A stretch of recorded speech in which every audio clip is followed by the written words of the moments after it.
자, 아까 전에 얘기했던 것처럼 패킷 스위칭을 하려고 그러면 TCP/IP라는 프로토콜이 필요하다 그랬어요. 과연 TCP/IP라는 게 뭐고 프로토콜이라는 게 뭐냐, 뭐 그걸 보도록 하겠습니다. 컴퓨터 간의 접속 가능성은 프로토콜을 통해서 가능하다라고 했는데, 프로토콜이라는 건 뭐냐면 두 지점 간 정보 전송을 관리하는 일단의 절차와 규칙들의 집합이라고 얘기를 하는 거예요. 영어로 프로토콜이라고 하는데 우리나라 말로 하면 뭐라 그러냐면 또 다른 말로 쓰는 게 있죠. 의전. 의전을 프로토콜이라고 그래요. 의전. 누가 저기 뭐냐면 요번에도 저기 북한에서 김일성이 내려왔는데 문재인 대통령하고 할 때 서로 간에 김정은. 내가 뭐라 그랬지? 우리 시대 때 이름이요. 그러네. 한참 변했네. 그래 내가. 서로 국가 원수들이면 서로 같이 가요. 그래서 누가 오면 우리가 이렇게 해주면 저기선 저렇게 해주라고 하고, 그 의전이라는 게 존재합니다. 그 의전을 영어로 하면 프로토콜이에요.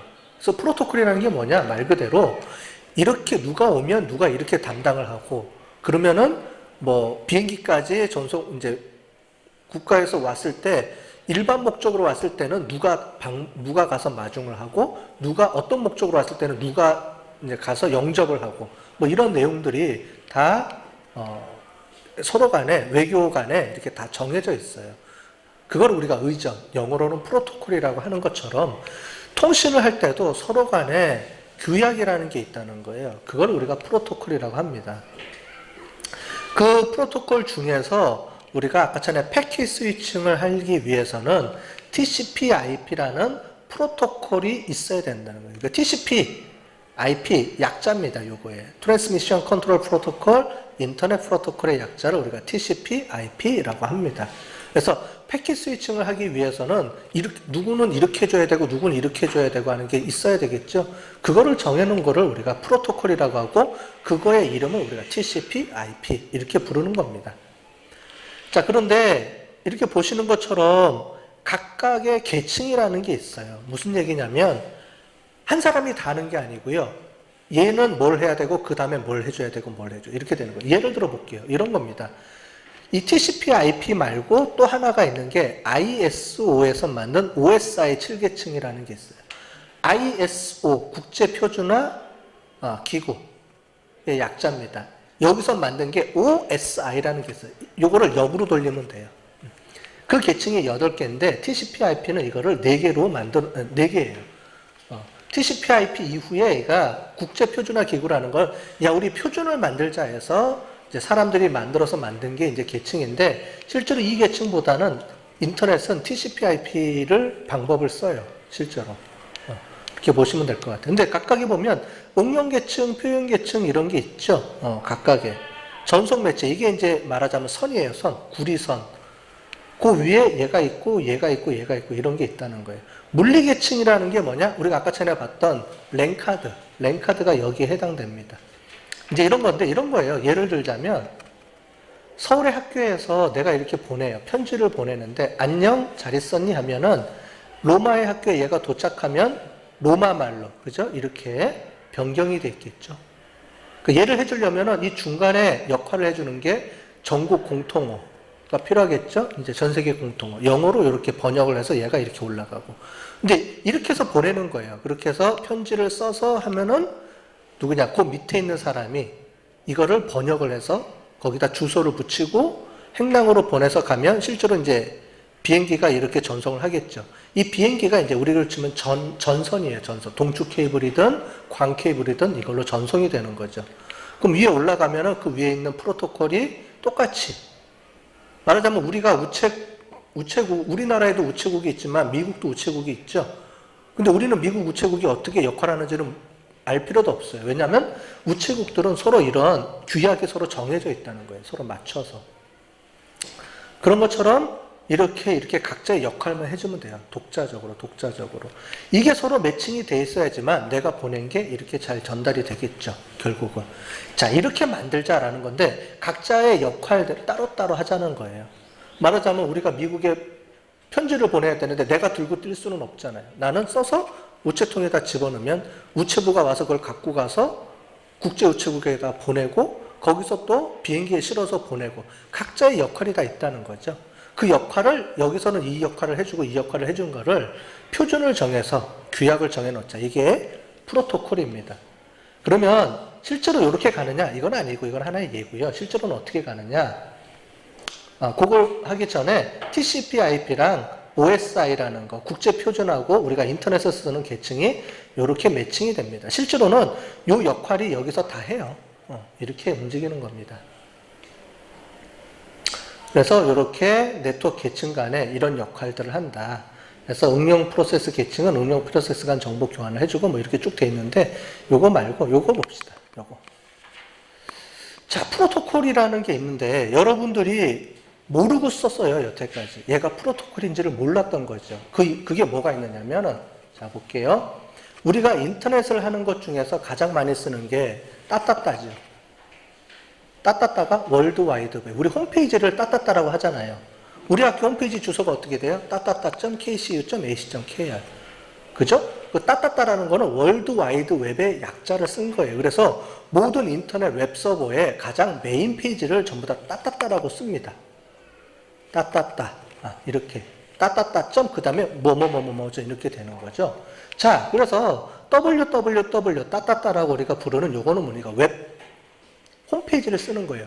그러면 홈페이지는 우리가 웹브라우저 상에다가 뭐 글자랑 사진이랑 막 뿌려주게끔 돼 있죠. 그러면 그거를 밑에서 얘는 이런 프로그램, 서비스가 있으면 얘를 밑에서 받쳐주는 프로토콜이 있어야 되잖아요. 그 프로토콜의 이름이 뭐예요? HTTP. 많이 봤죠? 어디서 많이 봤어요? 여러분들 URL 창에다 주소 치면 앞에 얘가 자동으로 붙어요. 봤어요? 뒤에 S도 붙죠. S는 이제 시큐리티의 약자로 해서 좀 보안이 필요한 거는 S가 붙습니다. 얘가 자동으로 붙어요. 전부 다. 여러분들 쳐보면 알겠지만 자동으로 붙어요. 옛날에는 HTTP를 사람이 일일이 다 쳤어요. 그런데 월드와이드웹은 얘를 자동으로 붙여야 되니까 어느 순간부터 웹브라우저에 얘를 자동으로 붙여놨어요. 그래서 여러분들 그냥 따따따만 치면 자동으로 얘가 붙게끔 세팅이 돼 있어요. 어쨌든 우리가 홈페이지를 사용하려면 따따따라는 걸 쓰려면 HTTP라는 프로토콜 규약이 있다는 거예요. 이 규약이 있어야지만 내가 홈페이지를 보는 거 모든 사람이 보는 거랑 다 똑같이 다 홈페이지를 볼 수가 있게끔 만들어 놓는 거예요. 우리가 모르게 이미 다 쓴 거예요. 그 다음에 텔넷이라는 건 여러분들이 많이 안 써봤죠? 써본 사람 없을 거예요. 언제 썼냐면 옛날에 PC통신, 천리안 이런 거 쓸 때 썼던 게 텔넷이에요. 전화로 따따따 하면은 띠리리리 해서 전화기로 연결해서 접속해서 쓰죠? 이런 걸 우리가 텔넷 방식이라고 합니다. 원격으로 그 컴퓨터에 직접 접속해서 쓰는 거. 요즘 말로 하면 이거랑 약간 비슷한 게 원격 컴퓨터라는 거 알아요? 원격 데스크탑. 내가 직접 그 컴퓨터에 접속을 해서 그 컴퓨터를 직접 막 다루잖아요. 이런 개념으로 하는 게 이제 텔넷하고 비슷한 개념이에요. 말하자면. 그 다음에 FTP는 또 많이 안 쓰죠? 여러분들이 요즘은 다 클라우드 시스템에다가 파일을 올려놓으니까. 근데 그거를 옛날에는 HTTP라는 서비스가 있었어요. 그래서 그 프로그램을 깔아서 접속하면 저쪽에다가 파일을 전송해주고 저장해주고 끄집어 갖고 오는. 지금으로 하면은 이제 우리 그렇지만 드라이버. 그죠? 구글 드라이버나 이런 드라이버 역할을 해주는 게 바로 이런 서비스예요. 그 다음에 우리 이메일 많이 쓰죠? 이메일 쓸 때 서로 전송해 주는 게 SMTP라는 게 있어요. SMTP 프로토콜. 얘가 전송해 주는 거예요. 그러면 서버에서 서버로 전송해 주는데 내 컴퓨터에서 내가 봐야 되잖아요. 여러분 핸드폰에서 봐야 되잖아요. 그럴 때 쓰는 게 POP3, 팝3라는 게 또 있었어요. 요즘 이제 그런 게 여러분들 눈에는 안 보이게 다 인터넷, 웹에서 다 하는 거지만 그 안에 프로토콜에는 얘가 다 있다는 겁니다. 그러니까 이런 것처럼 인터넷 서비스들마다 이렇게 각각의 다 프로토콜이 있어요.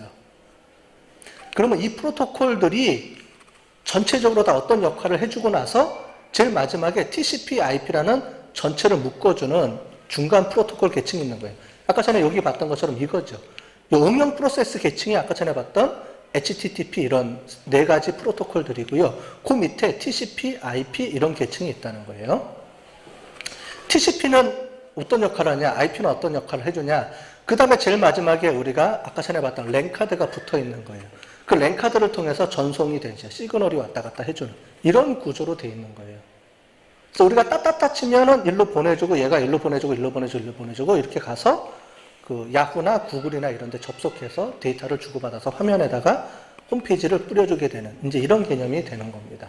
자, 그런데 TCP라는 게 뭐냐? 간단한 겁니다. 아까 전에 데이터를 어떻게 한다 그랬죠?